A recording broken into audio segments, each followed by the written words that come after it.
In this video, we will walk you through the process of how to permanently delete your Cash App account. Today, you will learn the necessary prerequisites for account deletion, how to withdraw your funds, disconnect linked accounts, and the steps to initiate and finalize the closure of your account. Before you begin, ensure your Cash App balance is zero by transferring remaining funds to a linked bank account.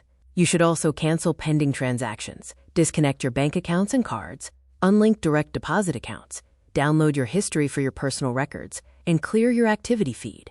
Once you have prepared your account, open the Cash App, tap the profile icon, and select Support. From there, tap Something Else, navigate to Account Settings and Profile, and select Close My Account. Be sure to follow the on-screen prompts and review any final warnings. To finalize the process, carefully read the closure details and confirm your intent to delete the account. You may be prompted to enter a confirmation code sent via email or SMS.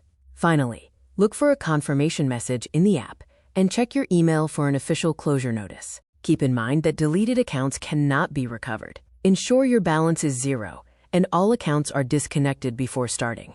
While Cash App may retain some data for legal compliance, you can always contact their support team if you encounter any issues.